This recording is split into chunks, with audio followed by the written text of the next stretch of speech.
Present, good evening and ahead to welcome to News Hour. I am Alice Thompson. In this edition, former Deputy Chairman Shandong Steel, Monsieur Fadika, laid to rest after civic funeral service in Freetown. Japanese ambassador to Sierra Leone assures Vice President of continuing bilateral ties between the two countries.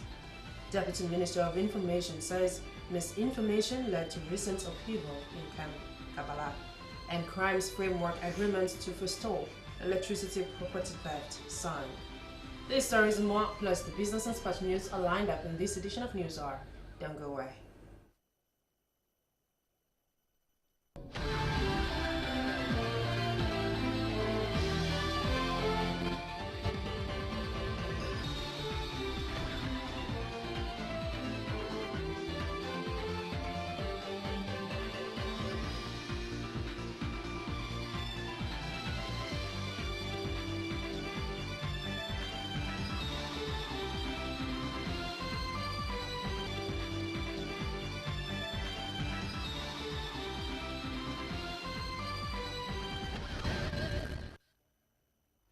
Welcome back. Former Deputy Chairman Shandong Steel, Monsieur Fadika, has been laid to rest after a well-attended funeral service which began at the APC party headquarters and later Miata Conference Center. Hundreds of mourners paid their last respect to the late man. Asmiba saw it all. As he was known, was a popular figure not only in Sierra Leone but beyond. His death has been a talk of the town for close to 2 weeks now. Sierra Leoneans were shocked to hear the news of the death of this business tycoon, who was known amongst the rich and poor, the lower and the mighty. He was accorded a civic funeral in recognition of his contribution to society. Mr. Fadika was the executive chairman of African Minerals and later vice chairman of Shandong Steel Sierra Leone Limited. At the APC party headquarters, Brookfields, hundreds of mourners were there to pay their last respect to their comrade. At the Miata Conference Center, from friends to family members and well-wishers, everybody paid glowing tributes to this one-time successful business tycoon. The daughters of Monsieur Fadika could not hold back their tears when they were given the podium to pay tribute to their dad. They still find it difficult to come to terms that their dad is no more. He left them at a time they needed him most in their lives. The signing of the Book of Condolence was led by the Vice President, Victor Bokarifo, followed by the First Lady, the Speaker of Parliament, Chief Justice, and the Deputy Speaker, Honorable Chanoba, who was a close friend of Monsieur Fadika. Another close friend of the late man is Junior Navo. He was full of praise of his former friend. He said Mr. Fadika was not only a friend, but also a fatherly figure to him. Kwekulis, another close friend of Super, also expressed the same sentiments about his former friend. After janaza prayers at their family house, thousands of mourners and onlookers gathered along Kisi Road to have a glimpse of the procession. People stood on rooftops. At the Kisi Road cemetery, the police were almost unable to control the crowd as hundreds of people rushed into the cemetery to see the end of a one-time successful Sierra Leonean son whose name resonates beyond the borders of this country. I could not hold my tears when the remains of Monsieur Fadika, a man who was indeed a super in his own rights, were taken from the coffin in which they were brought with and lowered into his final abode, the grave. Super, your journey to eternity came as a surprise to many, but as a Muslim, you always knew you will one day embark on that journey. Sleep till we join you one day. As you can see, I'm right here in the graveside of Monsieur Fadika, who shortly from now he is going to be laid to rest in this particular place. As you've seen, this place has been dug, and this is the grave that Monsieur Fadika is going to be laid. For SLBC News, Asmiba. Ambassador of Japan to Sierra Leone, Kawu Yoshimura, has assured Vice President Dr. Victor Bokarifo of strengthening the bilateral relationship between the two countries. He made the assurance during a courtesy call on Dr. Fo at his Tower Hill office. Thomas Neal filed in this report, read by Hawanato Conte. Ambassador Kawu Yoshimura told Dr. Victor Bokarifo that Japan has a track record of additional vibrant foreign policy in modern times, and that his country accepted the responsibility that enhanced its economic strength. Japan, the ambassador maintained, has become a hub of human resource development as well as for research and intellectual contributions to further promote cooperation in the field of peace building, trade and energy, among others. Explaining the bilateral relationship between the two countries, Ambassador Yoshimura said the official diplomatic relations between Japan and Sierra Leone started several years ago, and that the relationship has resulted to cultivation of stronger relations between the two countries. The envoy briefed the vice president on the mutual exchanges between the two countries, which he said include the awards of scholarships and other development contributions in the area of energy, education, health, agriculture, and water through the Japanese International Cooperation Agency, JICA. Ambassador Yoshimura expressed strong belief that the partnership between the two countries has been strengthened with a solid bonds. He also briefed the Honorable Vice President on the forthcoming Tokyo International Conference on African Development Summit to be held in Nairobi, Kenya this month. Receiving the ambassador, Vice President Victor Bokarifo extended felicitations to the Japanese Prime Minister on behalf of President Ernest Bai Koroma and assured the envoy that Sierra Leone has had good relations with Japan as they have played a major role in providing aid to the country. This relationship, the Vice President said, had sought closer relations with Japan under the Japanese International Cooperation Agency, JICA. JICA, he said, has been implementing its projects under a wide framework of cooperative programs in harmony with the Agenda for Prosperity that was established by the government of Sierra Leone. Japan, Honorable Vice President Fo said, has also assisted Sierra Leone in the area of human resource exchange before the 11 years civil conflict and has assisted the country in achieving the objective of the Agenda for Change with the utmost priority on the consolidation of peace, rural development, provision of energy, and strengthening the economic development base of the country. Dr. Fo concluded that the doors of Sierra Leone are always open to Japan investors, as Sierra Leone is one of the best countries to invest in the world. The Honorary President of Planned Parenthood Association, Jacob Tucker, has launched a new strategic plan for 2016 to 2019 in commemoration of the organization's 57th year anniversary. The plan is designed to champion sexual reproductive health and rights for sustainable development in Sierra Leone. The ceremony, which took place at the Young Women Christian Association, targeted some members of staff of Planned Parenthood Association, journalists, and stakeholders. Hawa Musire has more. The Association of Sierra Leone PPASL was established in 1959, works on a range of sexual and reproductive health issues to improve on people's health and quality of life. A key focus is to improve on access to maternal health care to reduce the risks of maternal and infant death. PPASL accesses the community through its outreach programs. The Ministries of Energy, Justice, Finance and other relevant authorities have signed the Crimes Framework Agreement at State House in Freetown. This follows the frequent theft of electricity property in the country. Daphne Kimomakoli filed in this report. Authorities of the Energy Ministry, electricity properties such as cable, solar panels, illegal connection, battery lamps and poles have been stolen on a daily basis countrywide. They note with dismay the loss of income generation of the Electricity Distribution and Supply Authority, the Electricity Generation Transmission Company, and the Ministry of Energy. Causes of electricity theft are absence of accountability, inadequate enforcement of the law, corrupt practices by customers, among others.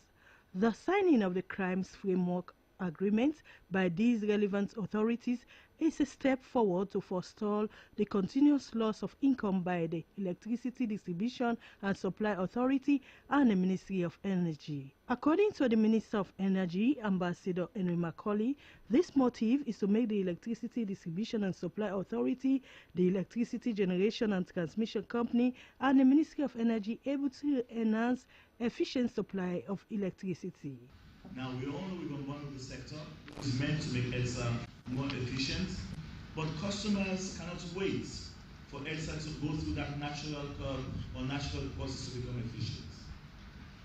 When EDSA is not efficient, when EDSA is not profitable, it means that my colleague sitting here on my right has a big headache, because then he has to look for money to pay EDSA's debts, even though EDSA is supposed to be a business. So like all businesses, I say when you go to a bank, and we have some bankers here to ask for a loan, they ask for three things. They want to see one, the business plan. That's to show that your business is going to turn a profit. They want to see two, kind of security you have in terms of collateral. And they want to see three, your management. Because management plays a big role in how efficient your business is. Now, if the management is poor, then the other two may just as well collapse into abysmality. So this is why, in trying to make EDSA efficient, we're tackling all of these things. In terms of the management, we're bringing in management contractors that we're supposed to improve on the competence and efficiency of EDSA. Ambassador Henry Macaulay adds that justice is being delayed to prosecute perpetrators as cases related to the continuous burning of the electricity house last year has not been dispensed until now. Attorney General and Minister of Justice Joseph Fitzgerald Kamara says the signing ceremony opens a chapter of bridging the impunity gaps as perpetrators to sabotage the efforts of the government. Which I call the gatekeeper theory, that all of us are Sierra Leoneans, all of us that have interest in governance of this country, we should see ourselves as gatekeepers to preserve the resources and properties of government. Today also marks the start of another chapter, which I will describe as bridging the impunity gap. Bridging the impunity gap is the new chapter we're going to start to write. And how do we bridge that? It has come to note that time and time and again, as a government, we have not been able to address the issue of impunity with crimes. Perpetrators continue to inflict wreckage in the economy. And nothing happens. That chapter is closed. The new chapter, bridging impunity, we're going to ensure that there is sanction for failing to obey the law.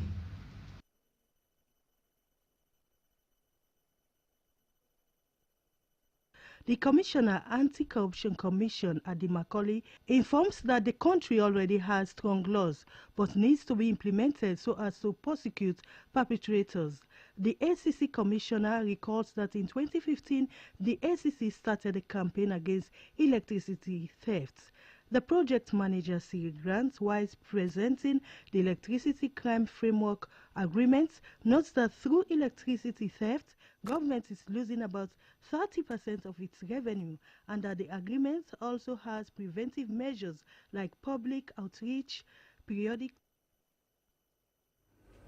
The Deputy Minister of Transport and Aviation, Mohammed Ali Jallo, has commissioned the Sierra Leone Road Safety Authority Western Office at Pademba Road. The office is to grant customers living in the western part of Freetown easy access to SLRSA's services. Francis Danema has the story.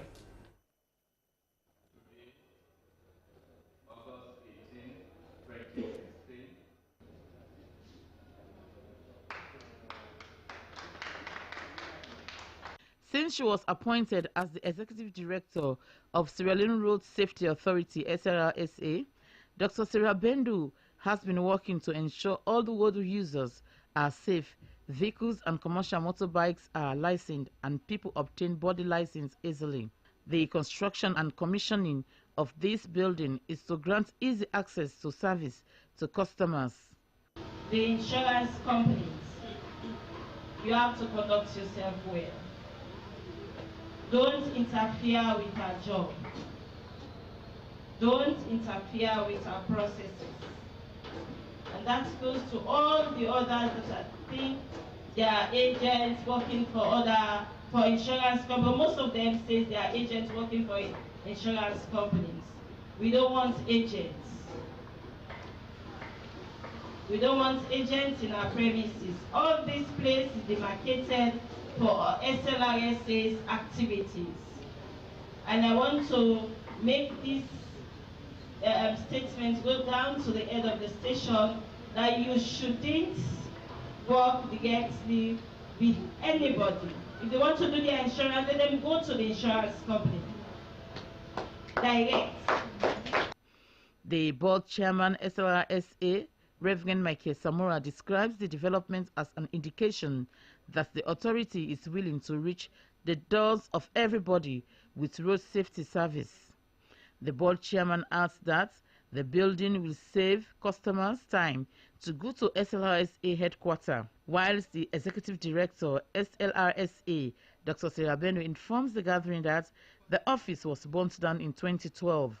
She says vehicles and body license will soon be changed to prevent fraud in the issuing of license, warning insurance companies and vehicle dealers to stop interfering in their work. The Deputy Minister of Transport and Aviation, Mohammed Ali Jallo, commends SLRSA for bringing its service closer to the people, a development he describes as the vision of the President. He reaffirms his ministry's commitment to work with SLRSA to fight against people who are extorting monies from people in the name of helping them obtain license. Complaints have been coming in respect of the good men. Maybe because the executive director and deputy are women, so we don't hear of good women.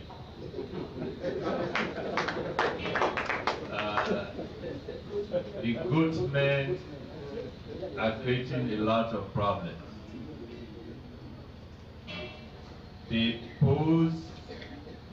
inflict extra charges to people who come to license their vehicles or even their personal driving license.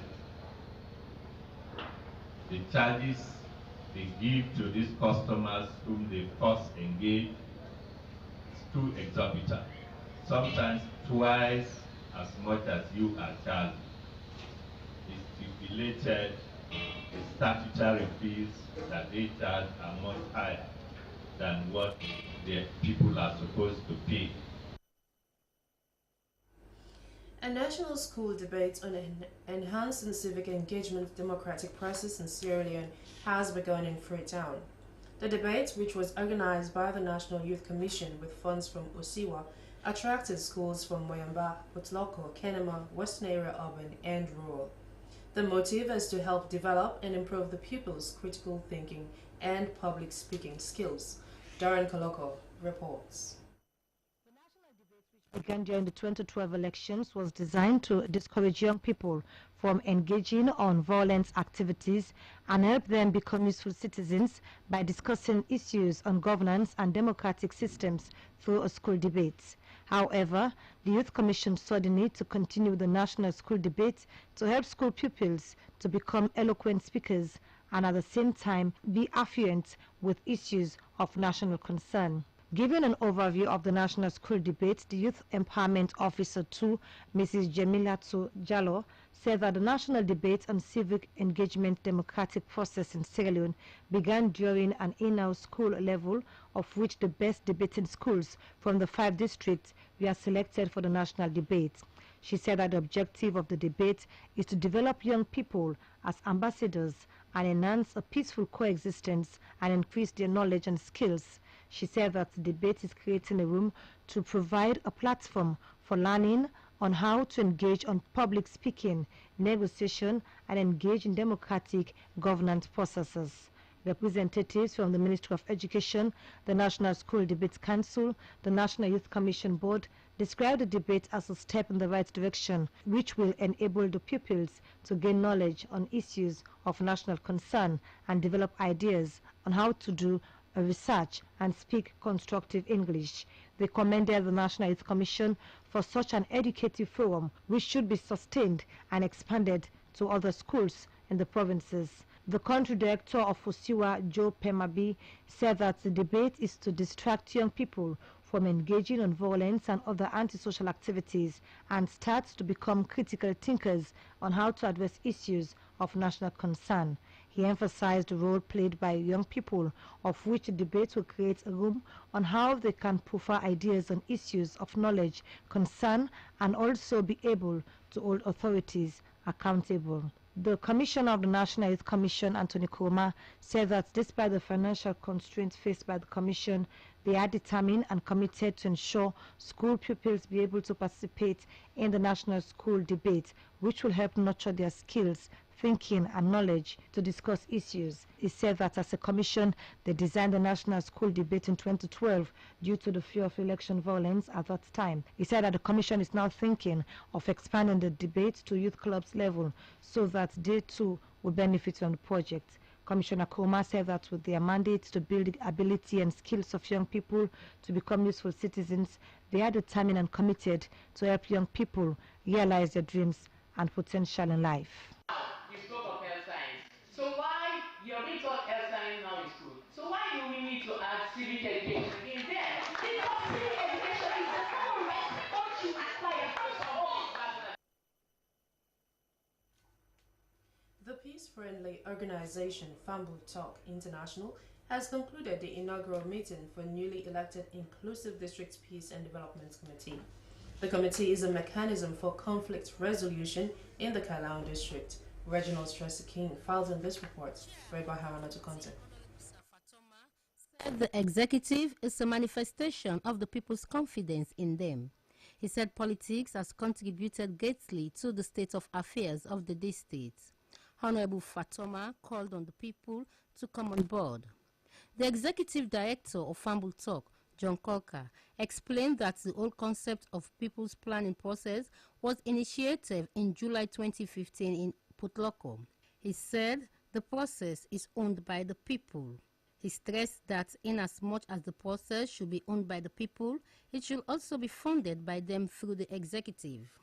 During the experience sharing session, it was revealed that the Kabbalah executive was able to settle some conflict-related issues, such as the riots for the survey and rehabilitation of Fuller Street in Kabbalah Township, through a 5-man committee.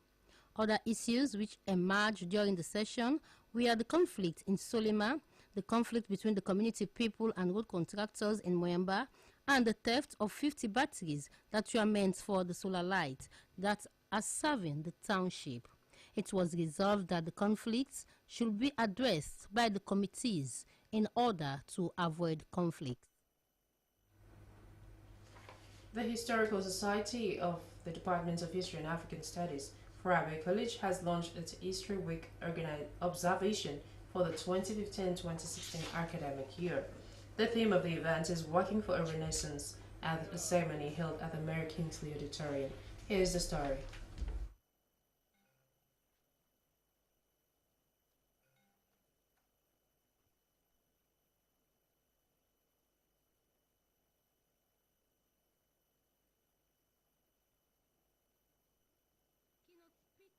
Head of Department Postgraduate Studies, Professor Joe Edi Ali, notes that history is not storytelling and describes it as an unending dialogue between the present and the past. Professor Ali explains the important values of history. History is very important to individuals, to communities, as well as nations. Let us know where we're coming from, the problems made in the past, how we can better tackle the challenges of the present to perhaps prepare us better for the future. The Minister of Tourism and Cultural Affairs, Sidiaya Tunis, says history is a very important component of tourism.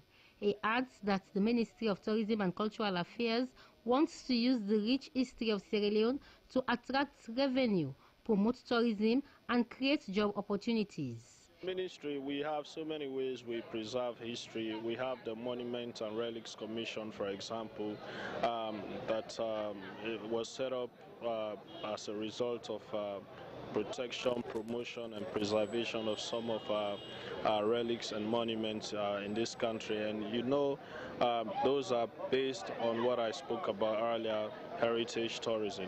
But of course, we have been working with the Historical Society in the past. We'll continue to work with them. They put out a series of projects. We'll have to look at those projects and see which ones may be feasible for us to partner on. Those that are not feasible for us to partner on, we'll let go. Those that are feasible, we'll give further consideration. In his address, the head of department, Dr. Silvanus N. Spencer, says the history is the study of the past in relation to the present and with the future in view. The department has succeeded in reviving the Historical Society, as you can see. It's a society of students. It helps to seek after the welfare of students and at the same time to promote the discipline of history. So I consider this a very important achievement. Again, in the area of research, members of the department, members of the academic staff, they have been involved in different research activities, and they have also been coming up with publications, attending international conferences and workshops as well. Secretary of Historical Society, History and African Studies Department, Sheku Mansare, says the department plans to undertake the construction of a garden. He says upon completion, the garden will host History and African Studies students when they meet to interact, provide a projector to enhance a better audio and visual aid for students to ease the stress of lecturers, and the production of magazine to address and inform people about history and related issues. According to the chairman for the ceremony, Acting Deputy Director General SLBC, Samuel Valcasel, people are easily misled with facts. He describes history as a key indicator that helps people know their past and present, as well as how to make analysis. He adds that history students normally feel dwarfed by colleagues of other departments, as it is mostly believed that history is a waste of time and that surprisingly many people do not know the history of Sierra Leone. Mr. Valcasel encourages the students to take the cause seriously and to be proud of it. Be proud of history. Study history not only to pass your exams, but to get yourself aware of faith with world happenings of the past, and with those understandings, you will be able to make analysis of what is to come.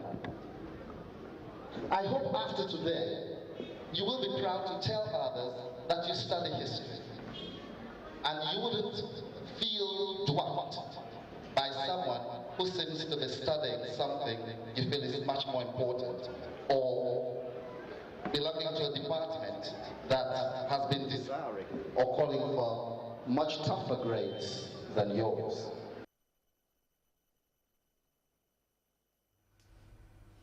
The Cuban embassy in Sierra Leone has observed the 90th birthday of its revolutionary leader, Fidel Castro Rose. Fidel Castro contributed immensely to the liberation of Cuba and other oppressed people the world over. Well, the Minister of State 1, Ministry of Foreign Affairs, Dr. Jibril Sissay, was in attendance and explained the importance of the bilateral ties between the two countries in this interview. His Excellency Fidel Castro has been a champion of solidarity with third world countries, including Sierra Leone.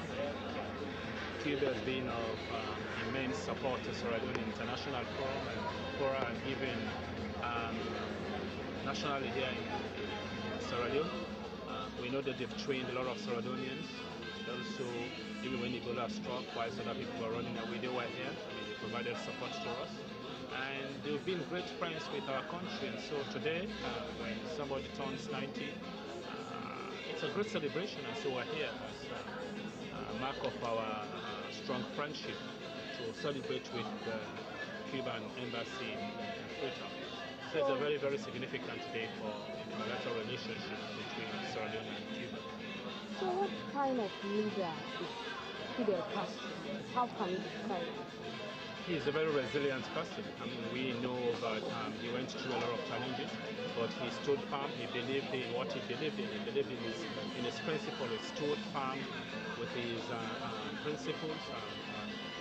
And countries tried to isolate the Cuban people, but he stood firm, and today the world is rushing again to Cuba because he had been a symbol of resilience and doing good for his people and the world in general. And even in Africa, we know during the anti-imperialist struggles how he supported African liberation struggles in Angola. We see that happen in Namibia and many other places. So he has been a great leader, and we're happy to be here today to celebrate with him and also to celebrate with our Cuban friends, be a witness onto the friendship that we have with the Cuban people, with their solidarity with Africa and third world countries.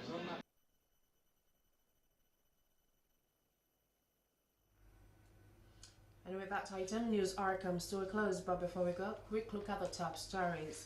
Former Deputy Chairman Shandong Steel, Musiri Fadika, has been laid to rest after a civic funeral service. Japanese ambassador to Sierra Leone has assured Vice President Fall of continuing the bilateral tie between the two countries. Deputy Minister of Information and Communications has said that misinformation led to the recent upheaval in Kabbalah. And crimes framework agreement to forestall electricity property theft has been signed. Well, that's all in this edition of News Hour, broadcast live on the Sierra Leone Broadcasting Corporation. On behalf of the news team tonight, I'm Thompson, wishing you a perfect night rest. Thanks for your time. Keep watching the SL Listen.